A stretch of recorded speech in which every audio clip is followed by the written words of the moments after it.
guys do your tongue exercises last night so you can speak properly? I wait until I see you guys. Wow. What are your tongue exercises? I look at you my. better save this for B-roll content. You just take your palm and you just start like doing push-ups with your tongue on it. Yeah. Like here, I'll do it for the camera. I thought you like. Dude, don't gotta do that get for that the on- camera. You gotta get that on You gotta Zoom. pay extra for that. Spell the What alphabet. is up, all you saints and sinners? We Lord. are One of us here is at the definitely- Confessions of a D.I.Y. musician. We are your host, Marina City. I am Ryan Argas, joined by my two very best friends, Eric Summers-Araya and Todor Brnajiv. We play in a rock trio that tours all across the country, but today we are sitting in our rehearsal space talking to you about the tips and tricks and everything else in between about being a DIY musician, how to make money, how to promote yourself. And today specifically, this episode is how to win a competition. Now, there are things in here that we've won sometimes, we've lost a bunch of times, but this episode is really to talk about all those competitions, whether it's on TV shows, radio shows, or just in your local scene, what those actually do, what actually happens, and all the behind the scenes of those things. Now, if you are listening to this episode, you probably know that I've been in a couple different nationally televised singing competitions. Which ones? But we're also going to talk about those, and we're also going to talk about the ones that Marina City has been part of, such as the one that got us a million different opportunities, such as playing on Warped Tour and doing things with John Feldman, and the other ones where we went all the way to LA to perform in front of Gavin Rossdale and friggin' the Sex Pistols and everything else. Whisper, it's Gavin Ross. Right, Oh, yeah, there you go. And talk about how those opportunities came about and what you can expect in those. So, how do you guys want to start this episode? Do you want me to start from the very, very top and dwindle down, or do you want to start from the very low and go up? I don't know. I guess maybe we I can. think we need to establish a setting here. Yeah. Yeah. I think it's important to establish that music is not a competition. Yeah, Right. and I think that I love that you said that, because you need to realize that music, competition, performances, shows, whatever, are entertainment based. Yeah. Yeah. It's pretty oxymoronic to be music competition. It doesn't there's- really, it's not Right. real. No one is truly Yeah. better. I mean, think about, I was watching the We Are the World documentary. You guys watch that documentary? I haven't yet. You guys totally should watch it. It's on Netflix. It's really great. But what's interesting about it is that they get all these amazing musicians in a room together and they sing We Are the World, and Lionel Richie and Michael Jackson, they wrote it and all that kind of jazz. But what was interesting is that Bob Dylan comes in and he sings, right? Yeah. And he's extremely nervous to sing. He's an ultra famous. In fact, the reason why a lot of the performers even did the We Are the World song is because Bob Dylan was going to be on it. They found out that Bob Dylan was going to be on it. And he's in that room and he barely sings. In fact, they have to sit down with him. Stevie Wonder sits down with him to show him the key of the song and show him. Stevie Wonder sings in Bob Dylan's accent to show Bob Dylan what he can sing in the song, because he was so nervous, because he was like, I don't actually sing like all these other artists do. Yeah. So with that being said, right out of the gates, Bob Dylan, one of the greatest songwriters of all time, if he's in a room where he has to do a singing competition with, say, Steve Perry and Michael Jackson, who's supposed to win? Right. So now Bob Dylan's not that great of an artist anymore. Yeah. You know. So again, when you think of singing competition shows or any kind of competition of music, it's not real. It's all entertainment based for something else. I think you can play your absolute heart out. You can play your absolute best. Right. And at the end of the day, you can just not be what they're looking for. Yeah. And Right. that's like probably actually 10 times out of 10 what is really going on when anyone gets eliminated or loses any kind of thing. It's just not what is being looked for. That's it. Yeah, I mean, the other thing too is that when you're in those competition things, you're already good. Like, you're already legitimate enough to be in a competition that you're going against people all across the nation. Yeah. And so if you lose, well, only one person is supposed to win, or one band is supposed to win. So someone's gonna. I think this even applies to like local battle of the bands. You know, It does, if yeah. you play your best and you are authentically yourself, and you lose to somebody else, it's probably not because you sucked. It's just because somebody else was what they were looking for. You know. Right. So there's this one singing competition show that I was on recently, and a girl goes on the show, and she doesn't even get one chair turned back in like 2020. But then she comes back 3 years later, 4 years later, whatever, and it's a completely new set of judges or coaches. Okay, completely new set. And she gets all the chairs to be turned now. Yeah. And I thought to myself, like, yeah, she probably did get better in those 4 years. Yeah. That's highly likely. But also, it's just a different set of ears that are listening. And now they go, that's what they're looking for, rather than what the old group of Could be a people were looking completely for. different experience. Yeah, it's from what completely it was different. before. Yeah. It's just like, ooh, that's what I wanted at that moment. Right. If I was a coach or a judge on a singing competition show, what I think is good, believe me, I was completely wrong in every single competition show, because I'll tell you, I will always make a list in my head. I go, that, them, and then all of a sudden I'm completely wrong. But I'm telling you, if I was a coach, I would be completely different than what everyone else was thinking, you know? Yeah. I mean, it's hard to, like, no one's going out there and they're performing the same song. That's not, you know, there's so many different variables. Everyone's doing a different song. Everyone's doing completely different styles, whether we're talking about a singing show, we're talking about a battle of bands, we're talking about a drum off. Yeah. Doesn't matter. Everyone's bringing something new and completely different to the table. And it's just, you know, the judges are going to be, do I feel like apples today, or do I feel like oranges Exactly. today? That's fact, literally what it is. I remember this one guy, he went right before lunch and he didn't make it through. And then the producers come by and were like, hey, you were actually great, but they're just like at this point really tired and really hungry and just angry. And so we actually want you to come back for another turn later on to do it. Wow. Yeah. And then he didn't get it that time either. But I remember thinking about that during doing college auditions. Yeah. It was the same kind of vibe. Yeah. It's at that one point you feel like, I mean, think of, we're humans, and you've listened to a billion people over and over, and you're just like, it's not that big of a deal for you anymore as a coach or judge as it is for that person. And so you're just like, yeah, honestly, it was fine, but I got to go. I mean, like, maybe your wife is hitting you up a bunch of things about something else, and you're not listening anymore. You know, there's always something that can happen there. dang, does that happen? Lindsay just I got Ryan in trouble. Oh no! Lindsay just texted me right now. I'm not listening to you guys. I just think that the real reason why we've done so many of them is because we know that we're going to use it to our advantage, even if we get a little sliver of something. Yeah.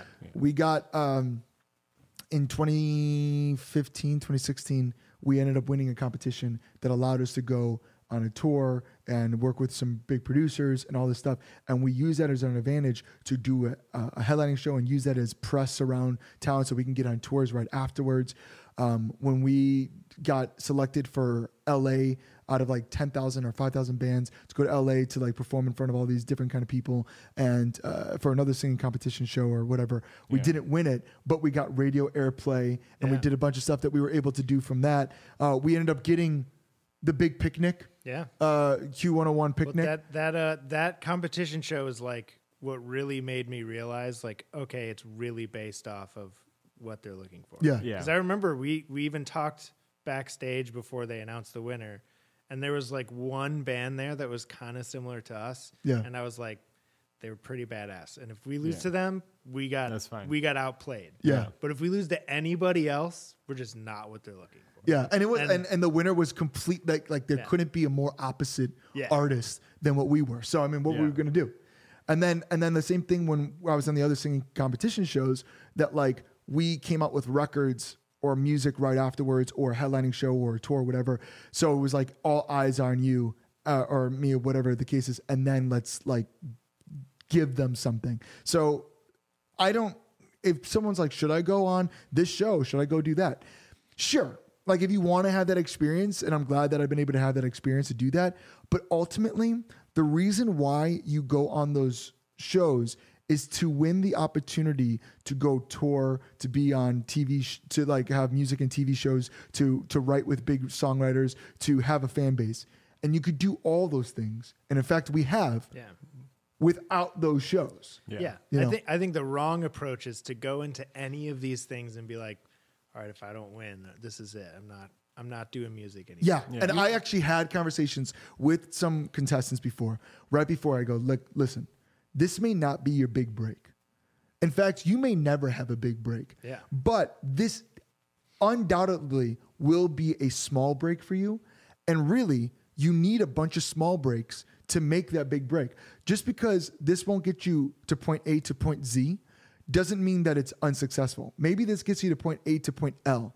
And then the next thing you do gets you to point P, Q, and all that kind of jazz. And so like that's something that you always take in whatever you do. It doesn't have to be a competition show. Yeah. You know? Yeah, I feel like whenever we entered our name in the hat in any of these types of, like, we never really took it seriously. Yeah. We were just like, oh, let's see what happens. Yeah. You know? And then It was always something on the side. Yeah, exactly. And then, you know, whatever, it worked out for the best of us in a couple of those. Now, you know, were we unique? Were we different? Were we what they wanted? I don't know, but I do think it's important to be unique when it comes down to competitions like that. Yeah. Like for example, when I was in high school, I wanted to do competitions as well. So I entered the variety show in high school. I tried out for America's Got Talent in St. Louis in like 2000 and. What? Dang, I didn't know this. I don't think we knew. Are you keeping this from us? I still have like the sticker. Yeah. But what did you do? I just played guitar. What song did you play? I just ripped solos, dude. That's I was like the hilarious. metal guy. But you know, obviously none of that really worked out. And well, except there was this one variety show that I won. And that was really cool because I had like my long hair, again, playing like metal songs and solos and such. But that was different from what everybody else was doing, and I got the crowd hyped up, and it was like it all kind of. Oh, by the way, there was like a $200 cash prize, which I never got. You know, Dang. so that's They held out $200. yeah From a they did. child. from a child, dude, from Like- a 17 like we or don't actually have that money. 18-year-old child, $200. yeah, That's crazy. motherfuckers, dude. That's crazy. But anyways, yeah, my point is just it's good to be unique so you stand out. And again, you know, if that's not what they're looking for, like if you don't fall into those parameters, then it's okay. And like, you know, don't hang your head over it. There's going to be other opportunities in the future. I was gonna say, I don't. This sounds bad, but lose being yourself. Like, Yeah, that sounds exactly. like that sounds I'm like a so weird happy way to that you said lose. that. Yeah. But they don't like me. But like at the end of the day, what you don't want to do is you don't want to like change what you do Exactly. to try to win anything. Yeah. Like it's not gonna. I remember we had those conversations like before I was about to perform in some of those shows. Like, what song should I do to really showcase not who I think they want, but like if someone likes me from there, they're gonna follow me afterwards because that's the style that I do. Right. And I'm so glad that you said that because a couple things. One, think about all the famous losers off any singing competition shows: Morgan Wallen and Chris Daughtry and Adam Lambert, and the list goes on and on. I mean, Tori Kelly lost. You know, all these different kind of things, but people saw them and were like, "Oh, that was really cool. I'm gonna go check that out," and I really like their style. Yeah. And does that mean that they're worse than the winner? No, it's just for whatever reason in that moment they were looking for something specific and they went with something different. But I am really proud to say that in everything we've done, whether it's something that I've done by myself or with you guys, we've always lost being 100%. This is what we're going to do. It's because nobody likes it. Yeah. I mean, it like, but in all seriousness, it does take a blow to your ego. It does. A little It bit. does. But you have to remember that like to go back to what you were saying about the small breaks and using past losers of competition shows as an example, I honestly think that it's better to not win a lot of these things. Sometimes, like, Yeah. it gives you those small breaks, and like accumulating a ton of small breaks, in my opinion, gives you longevity. Yeah. When you have like, if everything that you do in your career is just one massive break, and then you're just That's like it. the weight of the world is thrust upon your shoulders overnight. Yeah. Like most people crumble. Burn out. They They can't. burn out. They can't handle it, and they realize this isn't what I want to do. Or if you're like doing a competition show just to be like, all right, I'm gonna either win or this is it, you know, Yeah. then you probably don't really want to be doing this in the first place. Exactly. I'm going to be doing this whether I win make or lose. Yeah. You win or lose. $2 or $2 million, you know, Yeah, this is what you do, and so that's why you create art. And you know, we came out with the Stay music video, and that was a really cool moment for me to make that, because it was pretty much after I got kicked off of one show, and I was thinking to myself, I was like, man, you know, no matter when you lose, it's always a blow to the ego. I mean, I get over it, I'm all good, it's all whatever. But at the time, you're just competitive. But I see that, and I think about all those little breaks that I forgot we had. And you go, did we make it? Like, it's like, what more could I have wanted? Look at this freaking video. Like, I mean, like all these things. And you forget about it when you're an artist. And I think in anything that you're doing, you forget, like, all you really wanted was to get that one chair turned. And all you really wanted was to say one person to say yes if you going to Hollywood. And then all of a sudden, all you want is to get the next one, and then you want the next round and the next round, and then you get kicked off of one of them, and you're just like, oh man, I suck, I'm not good enough. It's like, well, hold on, you got all those other ones that you wanted. Like, I remember when we did the one competition that we went to LA, there were like 5,000 bands that happened. We beat like all the Chicago ones, and then we went out and there was 5 acts, 5 bands that happened in LA. And then when we lost, I remember thinking to myself, I was like, man, why do we keep losing these things? Then I thought to myself, I was like, we beat 5,000 bands. Yeah. Like, we came all the way out. Like, what is that? So we didn't beat 4 other ones. If they weren't in the competition, will we have won then? You know, it's like, it's kind of crazy to think about what that's like. And so if you're listening at home and you're like, I want to do those competition things, do them. They're a lot of fun, but also realize that your worth is not determined by those competitions. Your talent is not. I mean, I'm back there. These things, they go, you know what? Here, we want you to say this. That doesn't sound very good. Let's say this instead. It's like, let's actually, you know what? Let's shoot that over again, because that take wasn't the take that we wanted to really portray the story that we're having. Yeah. So it's like it's just entertainment for the people at home to have a good time watching something, you know? I think at the end of the day, you just have to ask yourself if you like what you're doing. Yeah. And if the answer is yes, then do it. Whether nobody listens to it, or whether, you know, you win whatever competition show you're trying to do. Let's take a second break here for our sponsors. Our sponsor is MarinaCityBand.com. That's right. Go to MarinaCityBand.com and you can get all of loads of things, such as merchandise items on the shop there. You can subscribe to our podcast, of course. You can, of course, go and onto our Discord, which is a completely awesome, cool community of people all across the world that not only talk about Marina City, but their favorite bands, and maybe venting about certain things that is a safe space, or gloating about cool accomplishments that they have on there. Of course, there's our music videos on there that you can go check out. And of course, make sure that your texts our text line at 815-406-6209. So you can get all the updates of everything that we're doing in the world of Marina City. You can get new music before everybody else, and so on and so forth. So make sure you go to MarinaCityBand.com. Pick something nice up for yourself. You deserve it. And every single dollar goes to making this dream a reality. Thank you guys so much. Anyways. So the last 10-ish minutes that we have here, I do want to talk about like how to win a singing competition. How do you win that? How do you win a competition? Well, I don't know how to win a singing competition. Nobody knows. I guess none of the three of us do. Yeah, no one knows. That's exactly what I want to talk about. That's the funny thing about all this. What winning is showing who you are 100% unapologetically.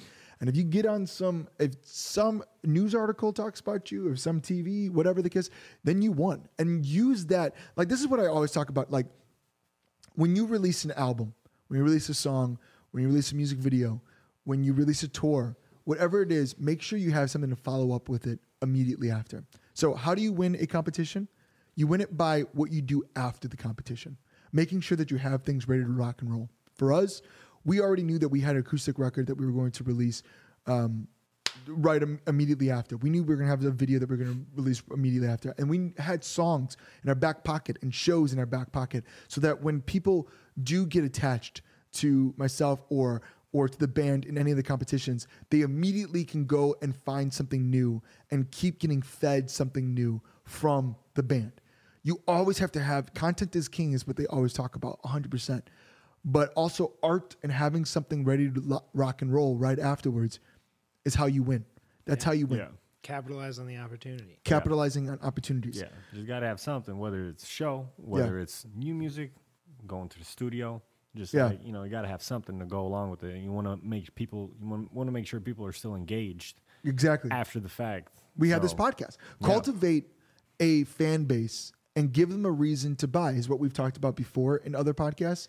But not only buy, but you can even say cultivate a fan base and give them a reason to connect. Give them a reason to keep coming back. Right. Yep. Why do I want to keep going back? And like that competition, the other thing is that I think we've done a really good job is that like I'll post about those competitions, we post about them, but at the same time, simultaneously, we're also posting about the things we really care about and really want people to actually attach themselves with when with Marina City or myself.